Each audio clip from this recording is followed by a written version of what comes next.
আমাদের এখানে প্রতিবাদী এরকম আছে, কেউ বাড়িতে 5টা 10টা গরু পালে, সবাই পালে। আচ্ছা আচ্ছা, 10টা 20টা 25টা আছে। আপনাদের এখান থেকে এই টোটাল এইখানে কয়টা পরিবার আছে?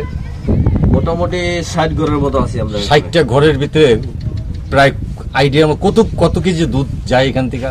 এখান থেকে প্রায় 300 কেজি দুধের মতো যায়। এই 300 কেজি দুধ আপনারা। বন্ধুরা, আজ যেখানে ক্যামেরা ধরেছি ঠিক এখানে এনেই তারা দুধগুলো বিক্রি করে। সেই বড়দিয়ার চর থেকে এনে লোহজং বাজারে বিক্রি করে 60, 70, 80 টাকা দরে। তারা ট্রলার যোগে এভাবে আসে, আবার এভাবে চলে যায় বাড়িতে দুধ বিক্রি করে। এখান দিয়ে নসিমন গাড়ি চলে। জোয়ারের পানি উঠেছে তাই গাড়িগুলো বন্ধ। মাথায় করে যে কলসগুলো নিয়ে যাচ্ছে এইগুলো হলো দুধ। এগুলো নিয়ে ওখানে ডাকে বিক্রি করবে 60, 70, 80 টাকা, 100 টাকা কেজি ধরে। সেই দুধগুলো বিভিন্ন জায়গায় চলে যায়। আর তারা দুধ বিক্রি করে সদাইপাতি করে ওখান থেকে আবার ঠিক বাড়িতে এইভাবে চলে আসে, যার যার গন্তব্যে শেষে চলে যায়। এই নিয়ে আজ খামারির সাথে আমি কিছু কথা বলবো। আপনি তো গরু পালেন মনে হয়? হ্যাঁ, ইনশাআল্লাহ। এই গরুর খামার দেখতেছি মোটামুটি আছে আপনার। এই গরু কয়টা? এই 5 বছর 14-15টা আছে। 14-15টা আছে। শুরু করছিলেন কয়টা দিয়ে? শুরু করছিলাম দাদা প্রথম একটা দিয়ে। হ্যাঁ। মানে এটা কত বছর আগে? এটা 2000 সালে থেকে। 2000 সাল থেকে তখন আপনি শুরু করছিলেন একটা দিয়ে। তাই আল্লাহর রহমতে আর আপনার চেষ্টায় পরিশ্রমে এই পর্যন্ত আসছেন। এখন এই দুধ কি প্রতিদিন বিক্রি করেন? প্রতিদিন একটা দুধ আমাদের চরের লোক তার প্রতিদিন বিক্রি করা যায় না, আমরা একটা পালা করি। দেখা গেছে 10 জন 15 জন মিললে একটা পালা করি। জি, ওই পালার মোহরি আমি। আচ্ছা আচ্ছা আচ্ছা, ঠিক আছে। আমি কমিটি করছেন একটা। ওই দেখা গেছে যার বেশি সে নেয়, গোড়াদুর নিয়ে বেশি আমরা। আচ্ছা আচ্ছা, লোহজন গোড়াদুর বাজারে বেশি। আচ্ছা, পালের চর থেকে কি লোহজনের দামটা বেশি? হ্যাঁ। এইটা লোহজন কত করে দেয়? 80, 90, 100 এরকম? লোহজন হলো ডাকে বেচা কিনে হয় ভাই। কোনদিন 100 টাকা ওঠে, 80 টাকা ওঠে, 70 টাকা ওঠে। ওখানে ডাক হয় দুধের? ডাক হয়। আচ্ছা, তো এই যে গরুগুলো দেখতেছি ভাই, এই গরুগুলো তো সবই আপনার পালের, তাই না?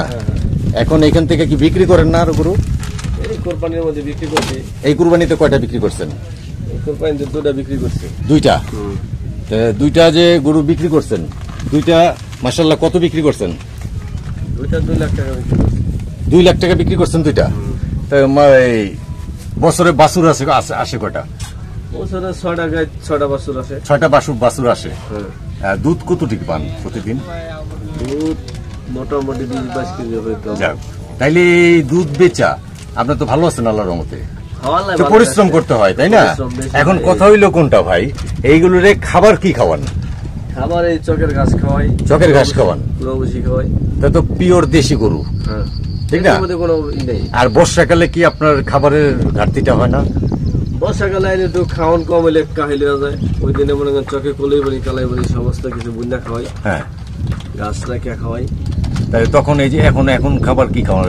এখন স্টকের খাওয়ান খাওয়াইতেছে? স্টকের কোনো খাবার নেই, আমরা যদি ঘাস খাইতে আনুন গরুটা খাইব। ও, মানে এখন ওই যে ঘাস আছে এই ঘাস খাইতে আনুন গরুটা খাইব। আপনি 13-14টা গরুরে পোষাইতে পারেন এই ঘাস খাওয়াইয়া? মাশাআল্লাহ, আপনার তাইলে তো অনেক পরিশ্রম করেন আপনি। হ্যাঁ, পরিশ্রম ছাড়া কি দুনিয়া চলে নাকি? হ্যাঁ, এই যে আমরা যদি পরিশ্রম করি তার কিন্তু ফল অবশ্যই পাওয়া যায়, না? এটা তো আপনি বিশ্বাসী ভাই। তো এই যে এই গরুটা, এটা বোধ ক্রস না? এটা কি বিষয় থেকে এরকম হয়? আর ওই যে ওইটা কি শাহিওয়াল নাকি? একটাও নাই, শাহিওয়াল দেখা যায় না। এটা সব দেশি গরু, না? আর ডাক্তার কোথায় পান? ডাক্তার আমাদের লোকজন থেকে আসে, পালচর থেকে আসে। এটা আপনারা খবর দিলে পরে আসে? ফোন দিলে কোনো সমস্যা হইলে আসে। আর কমিটমেন্ট ঠিক রাখে যে আমি আজকে সমস্যা হইলো, যে আমি বললাম ভাই আপনি আজকে আসেন কিংবা কালকে আসেন, এটা যখন বলবেন আপনি তখনই আসবেন। আইসা পরে ওষুধ টষুধ উনি নিয়ে আসে? এমনি কোনো সমস্যা হয় না? যাক, আপনি এই খামার করে ভালো আছেন, এই কথাটা শুনে অনেক ভালো লাগলো। আশা করি ভালো থাকেন। আর আশেপাশে যদি কেউ খামার করতে চায় তাদেরকে একটু হেল্প করেন, ঠিক আছে? আর সমস্যা হইলে সেটাও বলবেন। আমাদের এখানে প্রতিবাদী এরকম আছে, কেউ বাড়িতে 5টা 10টা গরু পালে, সবাই পালে। আচ্ছা আচ্টা, 10টা 20টা 25টা আছে। আপনাদের এইখান থেকে এই টোটাল এইখানে কয়টা পরিবার আছে? মোটামুটি 60 ঘরের মতো আছি আমরা। 60টা ঘরের ভিতরে প্রায় আইডিয়া কত কেজি দুধ যায় এখান থেকে? এখান থেকে প্রায় 300 কেজি দুধের মতো যায়। এই 300 কেজি দুধ আপনারা দেশের জন্য যোগান দিচ্ছেন, ঠিক না? এটা দেশের জন্য এবং এই দেশের টাকা পয়সার একটা ভালো যোগান দিচ্ছেন আপনারা, এই দুধেরও একটা যোগান দিচ্ছেন। এখান থেকে এই চর এলাকার থেকে 300 কেজি দুধ যায় ডেলি, তাই এটা বিশাল একটা ব্যাপার। আসলে কথা হইলো কোনটা যে এই আপনারা এই ভাইয়েদেরকে রেসপেক্ট করি আমরা, কারণ হইলো কি যে এই ভাইয়েরা যেই ইটা রাখছে এখানে অবদানটা রাখছে তাদেরকে আমরা সম্মান জানাই এবং সম্মান জানানো উচিত। এইখানে যে এই যে খাবারগুলো তারা খাওয়ায়, এই যে আশেপাশে ঘাস দেখা যাচ্ছে, এই ঘাসগুলো এনেই তারা খাওয়ায়। তারপরেও এখানে যে জায়গাটা উঁচু করছে, এই উঁচু করছে তারা মাটি ফালাইয়া এখানে উঁচু করছে, উঁচু করে নিয়ে খামার করতেছে। আর ভাইয়ের গল্পটা হইলো ভাই একটা গরু দিয়ে শুরু করছে, একটার থেকে পরবর্তীতে কি গরু কিনছিলেন পরবর্তীতে? হ্যাঁ কিনছি মাঝে মধ্যে কিনছেন। আর প্রতি কুরবানিতে কি 2-4টা বিক্রি হয়? হ্যাঁ। এই এবার কত বেচছেন?